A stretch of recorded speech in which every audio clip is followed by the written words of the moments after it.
အားလုံး Merry Christmas ပါ Christmas မှာပွဲတော်သုံးဆောင်သင့်ပါသလားဆိုတဲ့အကြောင်းအရာကိုအနည်းငယ်ပြောပြချင်ပါတယ်တချို့သောအသင်းတော်တွေက Christmas မှာပွဲတော်သုံးဆောင်ကြပါတယ်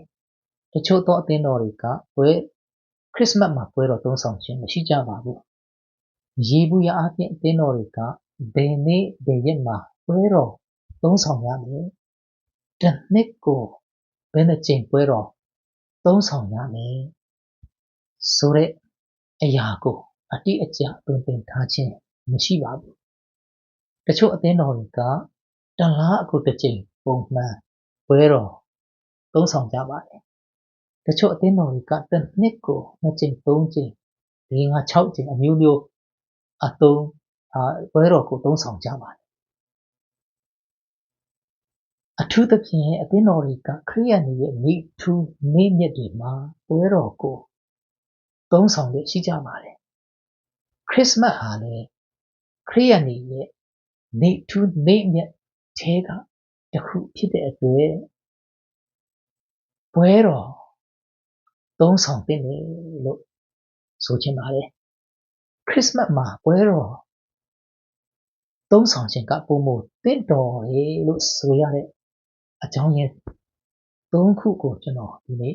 ပြောချင်ပါတယ်ခရစ်စမတ်မှာပွဲတော်သုံးဆောင်ခြင်းကပိုပြီးတင့်တော်တယ်လို့ဆိုရတဲ့ပထမအကြောင်းရင်းကခရစ်စမတ်ဆိုတဲ့စကားလုံးကို၌ကပွဲတော်နဲ့တိုက်ရိုက်ဆက်နွယ်နေလို့ဖြစ်ပါတယ်ခရစ်စမတ်ဆိုတဲ့အသုံးအနှုန်းဟာအင်္ဂလိပ်စကားလုံး Christmas ဆိုတဲ့စကားလုံးကနေပြီးတော့တစ်ဖြည်းဖြည်းနောက်ပိုင်းမှာ Christmas ဆိုပြီးတော့ဖြစ်ပေါ်လာပါတယ် Christmas ဆိုတဲ့စကားလုံးဟာ Greek စကားလုံး Christos ဘိသိက်ခံတော်သူလို့အဓိပ္ပာယ်ရတဲ့စကားလုံးနဲ့ပွဲတော်လို့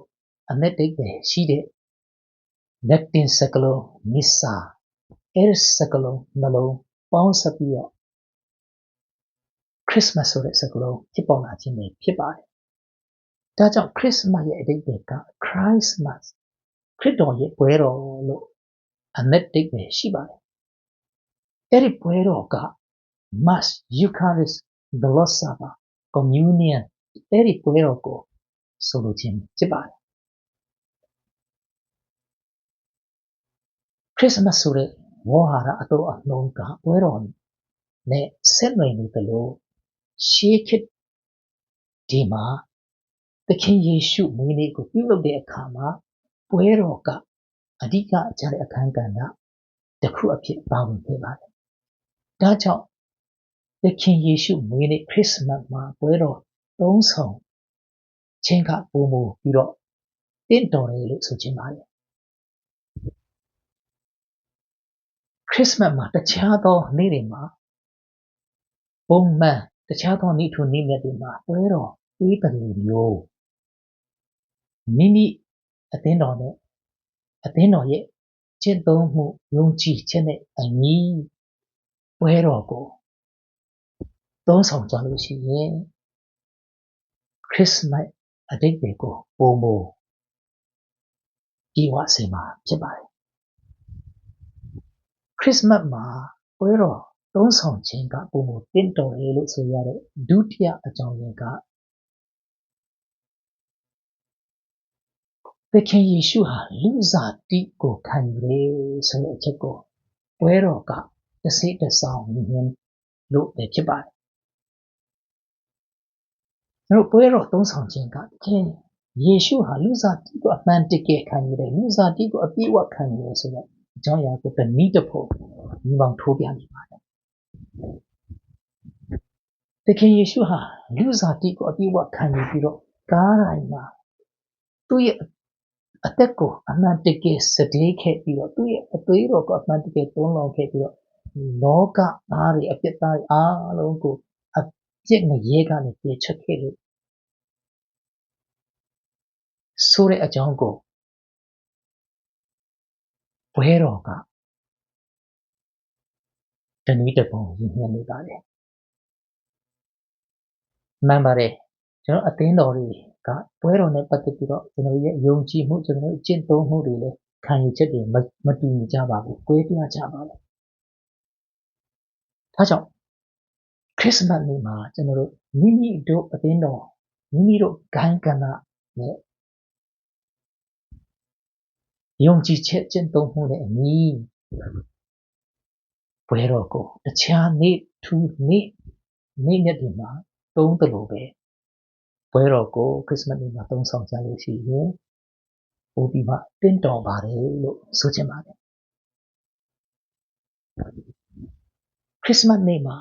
ပွဲတော်သုံးဆောင်ရင်ပိုမိုပြီးတော့တင့်တော်တယ်လို့ဆိုရတဲ့တတိယအကြောင်းရင်းကသခင်ယေရှုလူစားတိကိုခံယူရတဲ့အကြောင်းရင်းကကားတိုင်းမှာ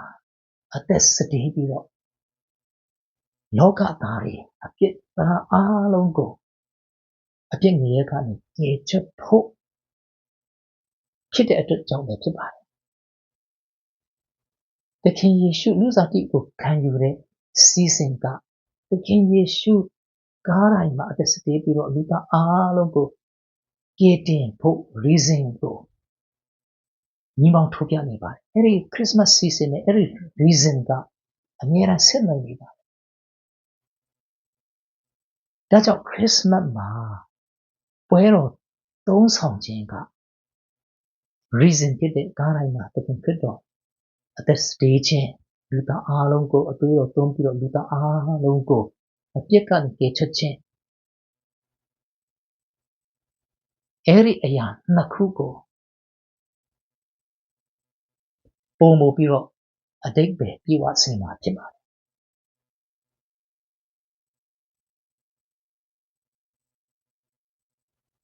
ကျွန်တော်တို့ဒီသမိုင်းကိုကြည့်လို့ရှိရင်Eddie Council ကနေပြီးတော့ Eddie 906ခုနှစ်မှာပွဲတော်နဲ့ပတ်သက်ပြီးတော့အသင်းတော်တွေကိုတစ်နှစ်ကိုအနည်းဆုံးနေ့ထူးနေ့ရက်3ခုမှာအနည်းဆုံး3ကြိမ်ပွဲတော်သုံးဆောင်ချဖို့ရန်တိုက်တွန်းခဲ့တာကိုကျွန်တော်တို့တွေ့ရှိနိုင်ပါတယ်အဲ့ဒါတွေကတော့ Christmas ရှင်ပြန်ထမြောက်တဲ့အနေနဲ့ Pentecost နဲ့အဲ့ဒီ3ရက်မှာနော်အဲ့ဒီ3ရက်မှာပွဲတော်ကိုသုံးဆောင်ချဖို့ရန်အတွက်Eddie Council ကနေပြီးတော့တိုက်တွန်းနှိုးဆော်ထားတာကိုကျွန်တော်တွေ့ရှိရပါတယ်ဒါကြောင့်တခြားသောခရိယန်တွေရဲ့တခြားသောနေ့ထူးနေ့ရက်တွေလိုပဲခရစ်စမတ်ဟာခရိယန်တွေရဲ့နေ့ထူးနေ့ရက်တစ်ခုဖြစ်တဲ့အတွက်မိမိတို့ရဲ့ယုံကြည်ချက်နဲ့အညီမိမိတို့ရဲ့ကျင့်သုံးမှုနဲ့အညီပွဲတော်ကိုခရစ်စမတ်မှာသုံးဆောင်လို့ရှိရင်တော့ခရစ်စမတ်ဟာပုံပြီးတော့အတိတ်ပဲရှိလာပါပဲဖြစ်ပါတယ်ကျွန်တော်တို့ဒီနေ့ဒီအခါမှာအသင်းတော်တွေကြည့်လို့ရှိရင်တော့ဒီခရစ်စမတ်season ကိုပို့ပြီးတော့အနေထားပြီးတော့လုပ်လာကြတယ် reason ဖြစ်တဲ့ခရစ်တော်ရဲ့အသက်စတေးခြင်းကယ်တင်ခြင်းကားတိုင်းမှာအသက်စတေးခြင်းကိုကျွန်တော်တို့ဒီအစီအစဉ်တွေ Good Friday တွေမှာဆိုတော့ဘုရားကျောင်းမှာလူအနေငယ်ပဲတို့ပုံမူပြီးတော့ဒီ reason ကိုပုံမူပြီးတော့တက်တည်ရှိလာတဲ့ဒီ season ကိုပဲပို့ပြီးတော့အနေထားပြီးတော့ဒီပွဲရှင်တွေနဲ့ကျွန်တော်ကျင်းပပြုလုပ်လာတာကိုကျွန်တော်တွေ့ရှိရပါတယ်ဒီနှစ်ခု season နဲ့ reason နှစ်ခုစလုံးမှာကျွန်တော်အရေးကြီးပါတယ်သခင်ခရစ်တော်လာရတဲ့အကြောင်းရင်းကလည်းဒီ reason အတွက်လာခြင်းဖြစ်ပါတယ်